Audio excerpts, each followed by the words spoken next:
One of the great benefits of being interested in Masonic education right now is that we're seeing a real renaissance in the world of Masonic publication. And so I'm here today to talk about the value of Masonic journals for students of Freemasonry today. Journals generally come in two physical formats. There are magazine-style journals, of which I see many of you have an example of our Philadelphia magazine, and there are book format journals. We'll talk about those a little bit later. These journals, whatever physical format they're in, they allow the reader to get beyond that early phase where you get interested in Freemasonry, you buy some books, you're at home, pretty much usually isolated. You're in your reading chair, you're reading books, you're getting ideas, but those books might be 5, 10, 20 years old or 200 years old or whatever, and that's not bad that you're reading an old book, but there's an ongoing conversation about those books. And that conversation is taking place in the Masonic journals. And so to go into the magazine format journals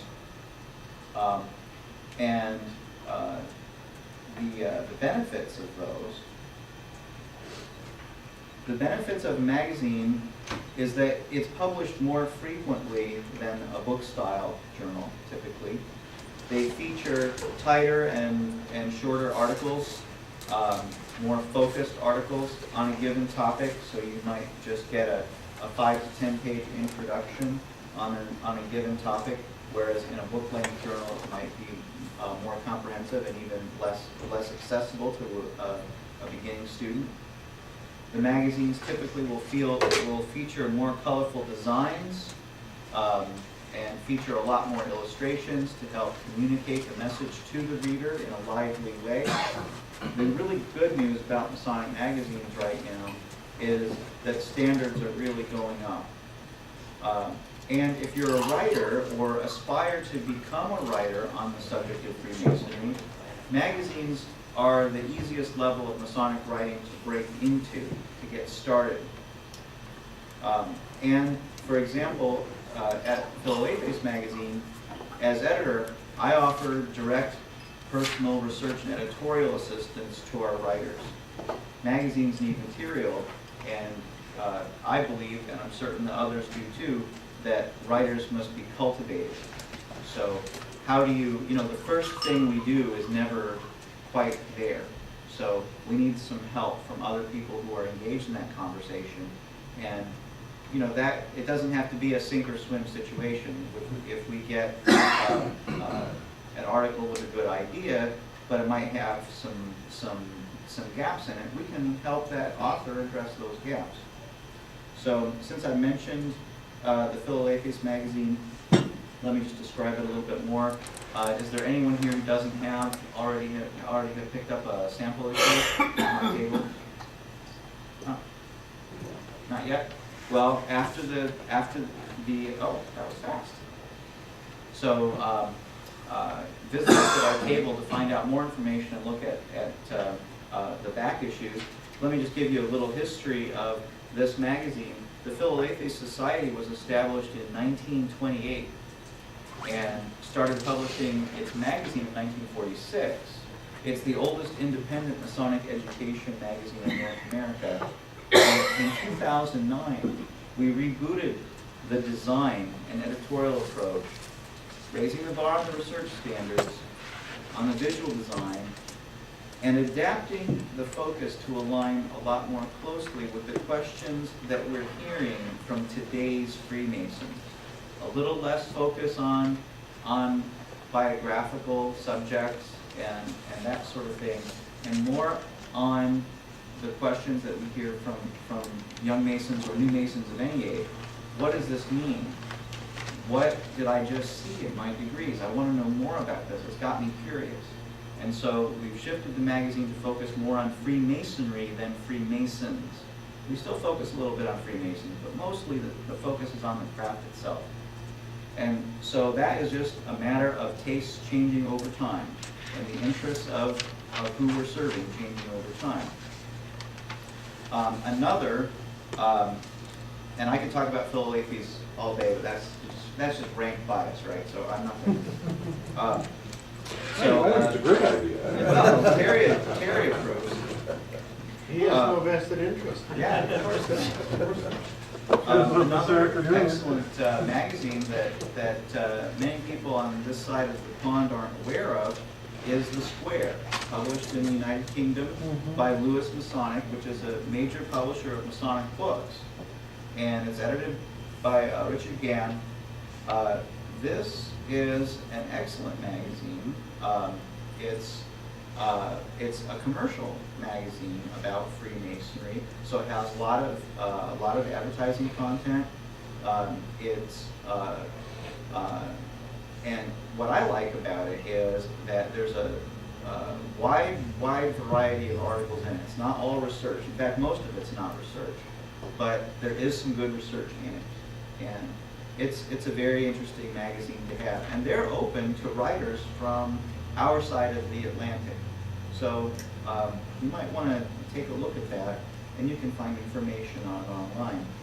Another magazine is the Journal of the Masonic Society, and this was the founding editor of this magazine was Chris Hodapp, who was the author of Freemasons for Dummies, and just recently he's stepped down, and the current editor is Michael Halloran. You might be familiar with him from his book, The Better Angels of Our Nature, which is a really good book on the history of Freemasonry and the American Civil War. So, moving on from magazines to the book format journals, this is, in a way, this is where the story of Masonic journals really begins. Because the first real Masonic journal is, everyone calls it AQC. The title is Ars Quatura Coronatorum. I don't know why they prefer to call it AQC. But, I mean, isn't that just rolls off the tongue, right? So, this was established in 1886 in London, and it's really the Cadillac of Masonic journals. It's extremely prestigious to be published in AQC.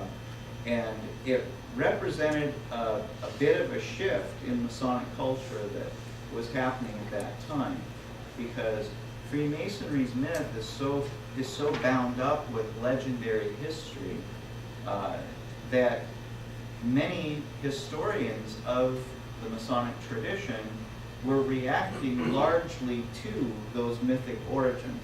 And by the end of the 19th century, scholarly trends were such that myth was not seen as potentially true, but sort of automatically wrong.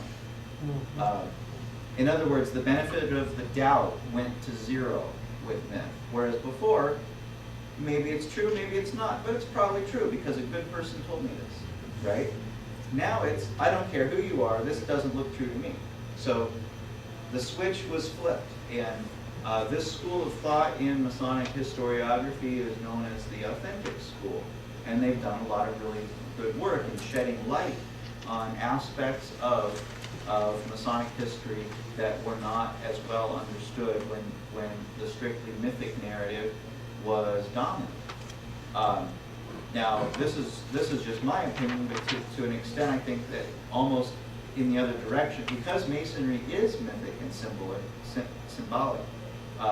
If we reject too much myth and symbol, then we end up only talking about this happened on this date, this lodge was consecrated on this date and went dark on this date, this guy was initiated on this date, and so on. We are merely describing as though that's all that can be done.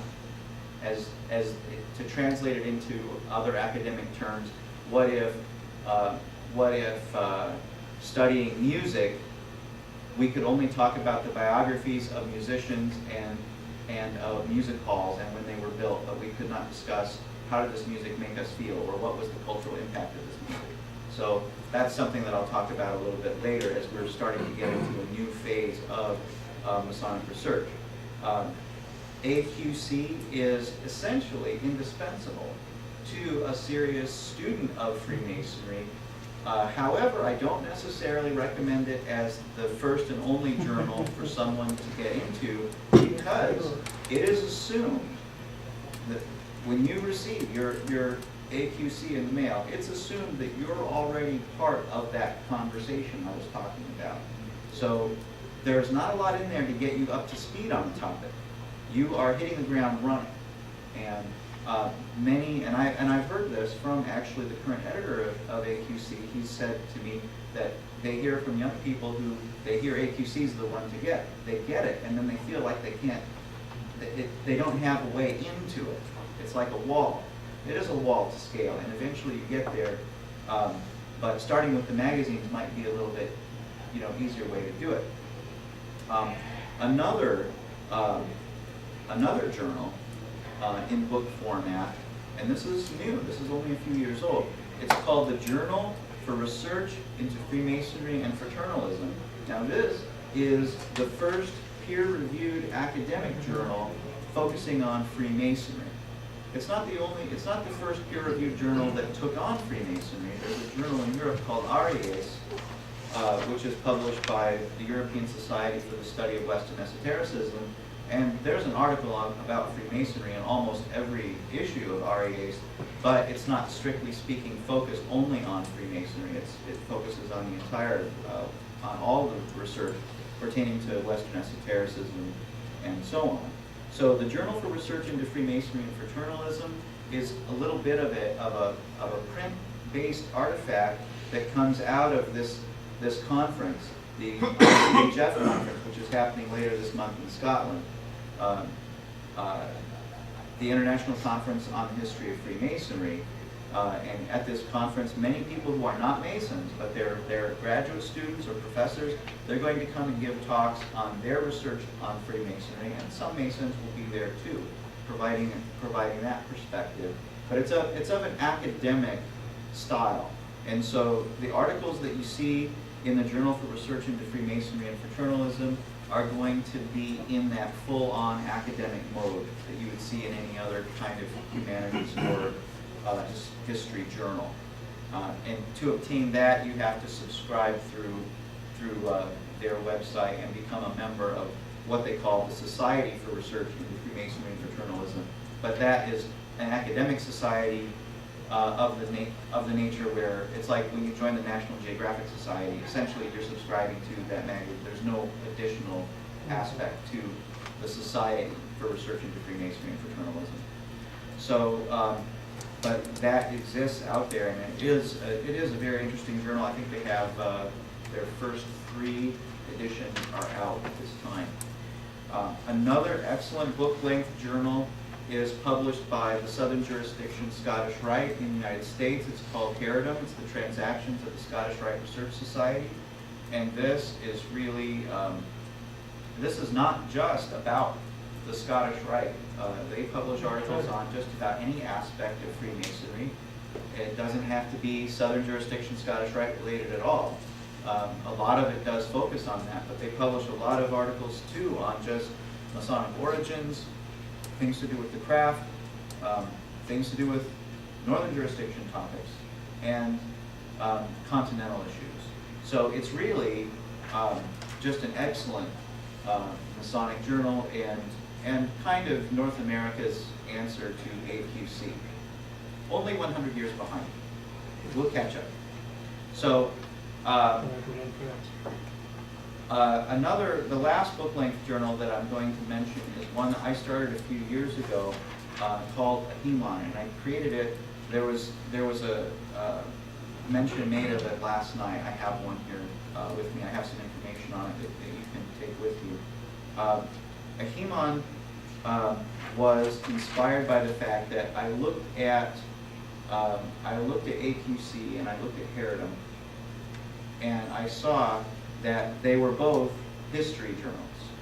And I was mentioning earlier about how there was this issue of what if a music department could only say Mozart was born on this date and he moved here on this date, then he died, and then this piece of music was first performed on this date by these musicians and so on. But we never talked about, not criticism. We can't talk about how does Mozart's music make us feel compared to some other composer's music, right? As though the music isn't real. It's just a thing, but it's not serious. That's how a lot of our Masonic scholars were treating the stuff of Masonry, what we do, well, that's irrelevant. It's when we do it and where we do it, right? Well, we know that that's not the case. The stuff of Masonry is that experience of initiation, going through those degrees, and then teaching in Freemasonry. And so I wanted to start a journal that explored Masonic culture.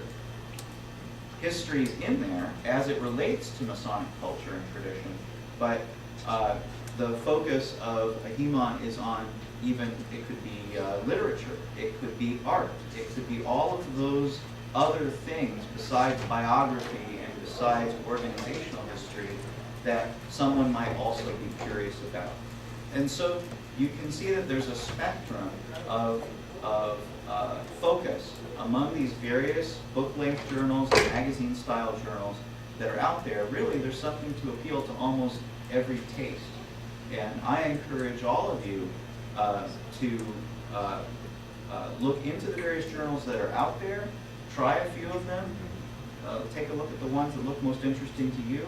And if you know a young Mason who's getting interested in Masonic studies, then you'll have an informed opinion to be able to give him some recommendations as far as the things that he might want to read. So with that, I'll conclude, and I want to thank you very much for this opportunity to talk about this issue. It's wonderful to be here at the Midwest Conference again, and have a good rest of your first session.